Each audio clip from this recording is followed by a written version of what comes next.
the Northwest Sydney Women's League soccer. It's competition. It's a team called the Flying Bats Football Club, and it's got 5 transgender players on one of those teams, and they've won every game. Big surprise against the other women.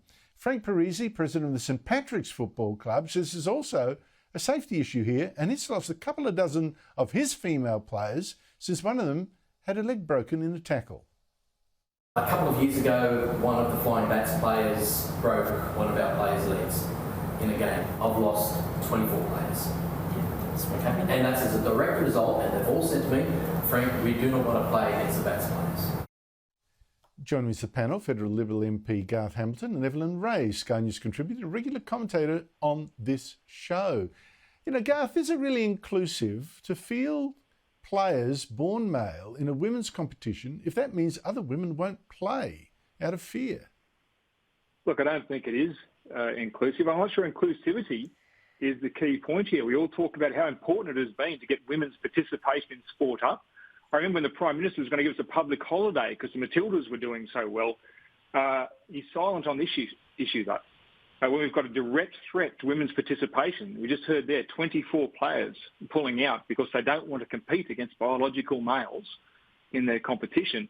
There's a direct threat to that participation. I think that should be the point that we're talking about, ensuring that these women have a fair go when they do compete.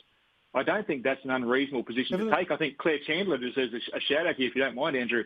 She's been leading the way on this in Parliament.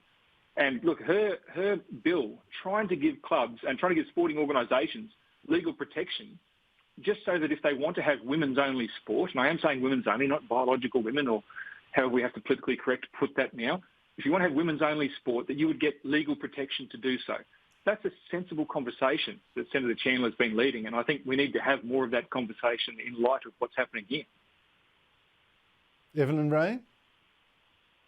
Look, I think what's really important is to remember that inclusivity is not an absolute goal or an absolute good. You know, we have to get over our fear of not being inclusive, because it's okay in certain contexts to not be inclusive, because by definition, women's sports are not inclusive. They are limited to women. And up until 5 minutes ago, all of us across the world understood exactly what that meant. And I think it's amazing that J.K. Rowling is taking this stand. I've said it before, that the sports movement will be the ending of the trans movement, because the more people that speak up about it, the more people will feel emboldened. And if J.K. Rowling is leading that charge, it's amazing, because in the end of the day, it is women who are missing out. And you know, what's better than scoring second place is refusing to play on an uneven playing field. So 24 people